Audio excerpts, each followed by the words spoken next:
ಗುರುಜಿ, ಇವತ್ತು ಬಹಳ ವಿಶೇಷವಾಗಿ ಮಿತ್ರ ಸಪ್ತಮಿ ಅಂತ ಹೇಳಿದ್ರಿ. ಬಹಳ ಸ್ನೇಹಕ್ಕೆ ಯಾರು ಬೆಲೆ ಕೊಡ್ತಾರೋ ಅವರೆಲ್ಲ ಅವರ ಮಿತ್ರರನ್ನ ಭೇಟಿ ಮಾಡಿ ಸ್ವಲ್ಪ ಸಂತೋಷವನ್ನ ಹಂಚ್ಕೊಳ್ಳೋ ಸಮಯ ಅಂತ ಹೇಳ್ತಾ ಒಂದು ಸೊಗಸಾದ ಉಪಕಥೆಯನ್ನ ಹೇಳ್ತಿದ್ರಿ. ಮುಂದುವರ್ಸೋಣವಾ? ಈ ಉಪಕಥೆಯಲ್ಲಿ ತಾವೆಲ್ಲ ಕಾಯ್ತಿದ್ದ ಹಾಗೆ ಆ ಮಿತ್ರ ಸಪ್ತಮಿಯಲ್ಲಿ ಏನಾಯ್ತು, ಬ್ರಾಹ್ಮಣ ಕುಲವಾಗಿರ್ತಕ್ಕಂಥವನು ಒಬ್ಬನು ಬಂದು ಸೌದೆಗಳನ್ನ ಕೇಳ್ದ, ಅಡಿಗೆಗೆ, ಸ್ನಾನಕ್ಕೆ, ಮದುವೆ ವಿಚಾರಕ್ಕೆ. ಆಗ ದುರ್ಯೋಧನನು ಒಳಗಡೆ ಹೋಗಿ ಕೇಳ್ಕೊಂಡು ಬಂದಾಗ ಇಲ್ಲ ಅಂತ ಗೊತ್ತಾದ ಮೇಲೆ 1 ವಾರಕ್ಕಾಗೋಷ್ಟು ಮಾತ್ರ ರಾಜ್ಯದಲ್ಲಿ ಉಪಸ್ಥಿತವಾಗಿತ್ತು. ತದನಂತರ ಮಾಡಕ್ಕೆ ಸಾಧ್ಯವಾಗಿಲ್ಲ.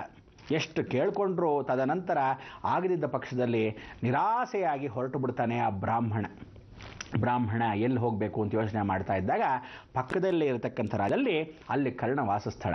ಅಯ್ಯೋ ಹೌದಲ್ವಾ, ಕರ್ಣನ ಹತ್ರ ಹೋದರೆ ಖಂಡಿತ ಸಿಗತ್ತೆ ಅಂಥೇಳಿ ಆ ಕರ್ಣನ ಹತ್ರ ಹೋಗ್ತಾನೆ. ಕರ್ಣನ ಹತ್ರ ಹೋದಾಗ, ಕರ್ಣ ಈ ಥರ ಇಷ್ಟು ವಿಶೇಷವಾಗಿರ್ತಕ್ಕಂಥ ದಾನ ಧರ್ಮ ಎಲ್ಲವನ್ನೂ ಮಾಡ್ತಾ ಇದೆಯಾ, ಭಾಳ ಸಂತೋಷ. ಇಂಥ ಒಂದು ದಾನ ಧರ್ಮದಲ್ಲಿ ನನಗೆ ಬೇಕಾಗಿರ್ತಕ್ಕಂಥ ಮದುವೆ ಸೌಕರ್ಯವನ್ನು ತಾವು ಮಾಡಿಕೊಡ್ಬೇಕು ಅಂತ ಹೇಳ್ತಾನೆ. ಭಾಳ ಸಂತೋಷ, ಏನು ಬೇಕು ಹೇಳು ಅಂತಾನೆ.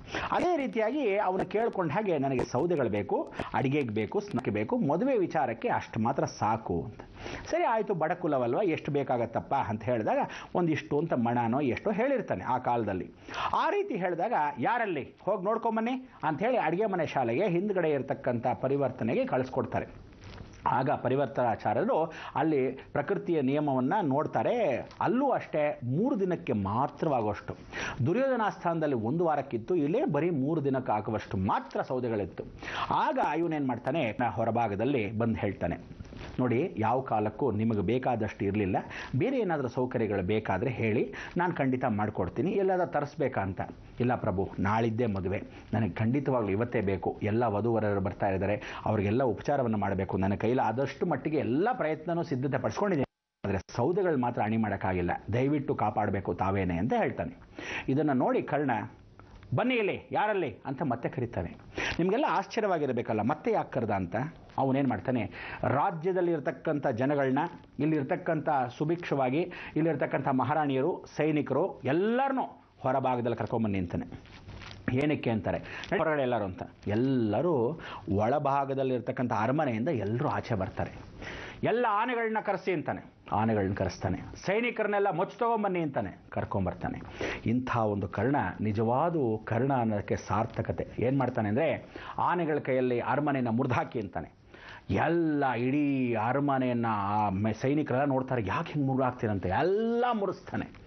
ಎಲ್ಲ ಮುರಿದು ನೆಲಪಾಲಾಗಿರ್ತಕ್ಕಂಥ ಅರಮನೆಯ ಕಣ್ತುಂಬ ಎಲ್ಲರೂ ನೋಡ್ತಾರೆ, ಬೇಜಾರು ಮಾಡ್ಕೊತಾರೆ. ಆಗ ಕರ್ಣ ಹೇಳ್ತಾನೆ, ನಿನಗೆ ಎಷ್ಟು ಬೇಕೋ ಸೌದೆ ತೊಗೊಂಡು ಹೋಗು ಅಂತಾನೆ. ಅಂಥ ಒಂದು ನಿಜವಾದ ದಾನ ಶೂರ ಕರ್ಣ ಎಂದೆಂದಿಗೂ ನಿಮಗೆ ಸಿಗಲ್ಲ. ಅದಕ್ಕೆ ಹೇಳ್ತಾನೆ, ಆಗ ಹೇಳ್ತಾನೆ ದುರ್ಯೋಧನ, ನೋಡಿದ್ಯಾ ನನ್ನ ಕೈಲಿ ಆಗಿಲ್ಲದೆ ಇರೋದು ಇವನು, ಅಯ್ಯೋ ಅರಮನೆನೂ ಅದಲ್ಲೆಲ್ಲ ಮಾಡಿದ್ದು ಅಂಥೇಳಿ ಅಂಥ ಒಂದು ಸ್ವಾಭಿಮಾನ ನಿಜವಾದ ಶೂರ ಕರ್ಣ ಅವತ್ತು ಅವನು ಕೊಟ್ಟಿರತಕ್ಕಂಥ ಅರಮನೆನೇ ತಗೊಂಡು ಹೋಗಿ ಅಂಥೇಳಿ ಬ್ರಾಹ್ಮಣನಿಗೆ ಕೊಟ್ಟ. ಹಾಗೆ ಅಂಥ ಒಂದು ದಾನ ಪ್ರತಿಯೊಬ್ಬ ಮನುಷ್ಯ ಮಾಡ್ತಾ ಇದ್ದ ಪಕ್ಷದಲ್ಲಿ ಧರ್ಮೋ ರಕ್ಷತಿ ರಕ್ಷಿತ, ಧರ್ಮವನ್ನು ಎತ್ತಿಡಿಬೇಕು. ಇಂಥ ಒಂದು ಧರ್ಮವನ್ನು ಎಂದೆಂದಿಗೂ ನಾವು ಎತ್ತಿಡಿಯೋದೇ ಸನಾತನ ಧರ್ಮದ ಮೌಲ್ಯಗಳು, ಮಿತ್ರತ್ವಕ್ಕೆ ಕೊಟ್ಟಕ್ಕ ಬೆಲೆ. ಅವತ್ತು ಅವನು ಬ್ರಾಹ್ಮಣನಿಗೆ ಕೊಡದೇ ಇದ್ದಿದ್ರೆ, ನನ್ನ ಮಿತ್ರ ಅಂತೂ ಕೊಟ್ಟಿಲ್ಲ, ನಾನು ಅವನಿಗೋಸ್ಕರ ಇವತ್ತು ಕೊಟ್ಟು ಕಳೆದೆ, ನಾಳೆ ಬ್ರಾಹ್ಮಣ ಏನಂತಾನೆ, ಇಬ್ಬರು ದೊಡ್ಡ ದೊಡ್ಡ ಮಿತ್ರರು, ದೊಡ್ಡ ದೊಡ್ಡ ರಾಜ್ಯ ಇರೋರು ಏನೂ ಕೊಟ್ಟಿಲ್ಲ ಅಂತ ಅನ್ಸ್ಕೋಬಾರ್ದು ಅಂತ ಹೇಳಿ ಆ ಒಂದು ಆಶ್ವಾಸನೆ ನೀಡಿ ಅವನು ಕೊಟ್ಟು ಕಳಿಸ್ತಾನೆ. ಸಂತೋಷ ಪಡ್ತಾನೆ ಬ್ರಾಹ್ಮಣ. ಆಗ ಬ್ರಾಹ್ಮಣ ಕೂಡ 2 ಕಣ್ಣೀರು ಹಾಕಿ ಆನಂದ ಪಡ್ತಾನೆ. ಇದು ನಿಜವಾದ ಸಾರ್ಥಕ ಜನ್ಮ. ಅದಕ್ಕೆ ಹೇಳೋದು, ಇಂಥ ಒಂದು ಮಿತ್ರ ಸಪ್ತಮಿಯಲ್ಲಿ ನೀವು ಪ್ರತಿಯೊಬ್ಬನೂ ಮಿತ್ರರನ್ನ ಆರಿಸ್ಕೋಬೇಕಾದ್ರೂ ಹುಷಾರಾಗಿ ಆರಿಸ್ಕೊಳ್ಳಿ. ಯಾರ್ಯಾರು ಎಷ್ಟಿರ್ತಾರೋ ಜಡ್ಜ್ಮೆಂಟ್ ಮಾಡಿ, ಸುಮ್ಮನೆ ಎಲ್ಲರೂ ಮಿತ್ರರನ್ನ ಕಟ್ಕೊಂಡ್ರೆ ಏನೂ ಪ್ರಯೋಜನ ಇಲ್ಲ. ವೀಕ್ಷಕರೇ, ಇನ್ನೊಂದು ಸೂಚನೆ ದಯವಿಟ್ಟು ಹೇಳ್ತಾ ಇದ್ದೀನಿ, ಇಂಥ ಒಂದು ಕರ್ಮವನ್ನು ಆ ಕಾಲದಿಂದ ಈ ಕಾಲದ ಬಂದಿರೋ ಸನಾತನ ಧರ್ಮದ ಮೌಲ್ಯಗಳನ್ನು ನೀವೆಲ್ಲರೂ ಕಳ್ಕೊಳ್ಳೋಕ್ಕೆ ಒಂದು ಸದಾವಕಾಶವನ್ನು ಬ್ರಹ್ಮಾಂಡದಲ್ಲೇ ಮಾಡಿರ್ತಕ್ಕಂಥ ವಿಚಾರ.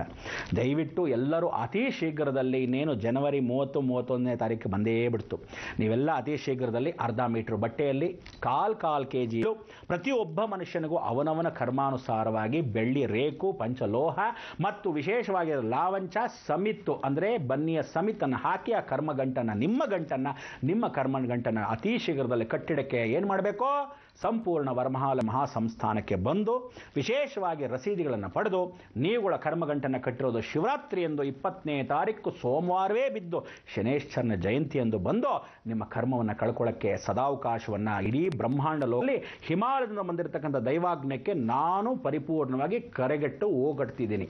ದಯವಿಟ್ಟು ಎಲ್ಲರೂ ಆ ದೋಣಿಯಲ್ಲಿ ಬಂದು ಕೂತ್ಕೊಂಡ್ರೆ ಜೀವನವನ್ನು ಬದುಕಿಸೋ ಪ್ರಯತ್ನ ನಾನು ಮಾಡ್ಬೋದು. ಅದನ್ನು ಬಿಟ್ಟರೆ ಜನ್ಮದಲ್ಲಿ ಎಲ್ಲರೂ ಉದ್ಧಾರ ಆಗ್ತೀರಾ? ಆಗಲ್ಲ. ಯಾರು ಬದುಕಲ್ಲ? ಖಂಡಿತ ಇಲ್ಲ. ಇದರಲ್ಲಿ ದೊಡ್ಡವನಲ್ಲ, ಪ್ರತಿಯೊಬ್ಬನು ಅವನ ಕರ್ಮಗಂಟನ್ನು ಕಟ್ಟಬೇಕು. ಜಾತಿ ಮತ ಭೇದವಿಲ್ಲದೆ ಎಲ್ಲರೂ ಕಟ್ಟಬೇಕು. ಇಲ್ಲಿ ಸೋಮವಾರದಿಂದ ಶುಕ್ರವಾರದವರೆಗೂ ನಾವುಗಳು ಆಶ್ರಮದಲ್ಲಿ ಇರ್ತೀವಿ. ಶನಿವಾರ ಭಾನುವಾರ ರಜಾ ಇರುತ್ತೆ. ಸೋಮವಾರದಿಂದ ಶುಕ್ರವಾರ ಬೆಳಗ್ಗೆ 10 ಗಂಟೆಯಿಂದ 5 ಗಂಟೆವರೆಗೂ ನೀವುಗಳು ಬಂದು ರಶೀದಿಗಳನ್ನು ಪಡೀತಕ್ಕಂಥದ್ದು ಶ್ರೀ ಸಂಪೂರ್ಣ ವರಮಹಾಲಕ್ಷ್ಮಿ ಮಹಾಸಂಸ್ಥಾನ. ಜ್ಞಾಪಕ ಇಟ್ಕೊಳ್ಳಿ.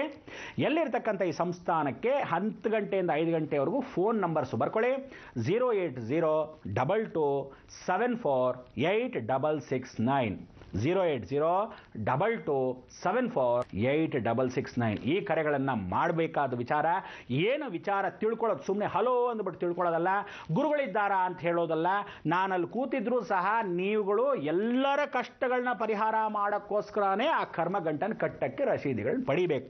ನೀವು ಬಂದು ಪಡೆದ್ರೇನೆ ಪರಿವರ್ತನೆ. ಏನು ಆ ಗಂಟೆಗೆ ಕೇವಲ ಕಮ್ಮಿ ಶುಲ್ಕವನ್ನು ಇಟ್ಟಿರತಕ್ಕಂಥದ್ದು.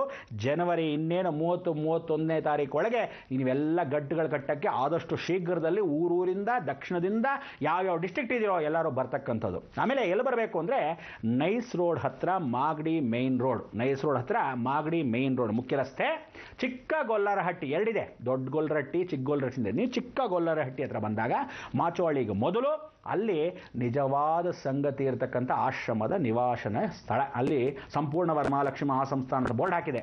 ಇದಕ್ಕೆ ನೀವು ಬಂದು ಶಾಲೆ ಹಿಂಬದಿಯಲ್ಲಿ ಯಾರನ್ನು ಬೇಕಾದ್ರೂ ಕೇಳ್ಬೋದು, ಆಶ್ರಮಕ್ಕೆ ಬರ್ಬೋದು.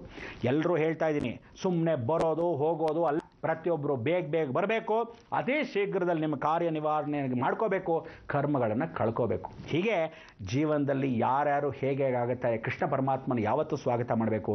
ನಿಜವಾದ ಆತ್ಮಾಭಿಮಾನ ಇಟ್ಕೊಳ್ತಕ್ಕಂಥವನು ಬದುಕಬೇಕಾದವನೆಷ್ಟು.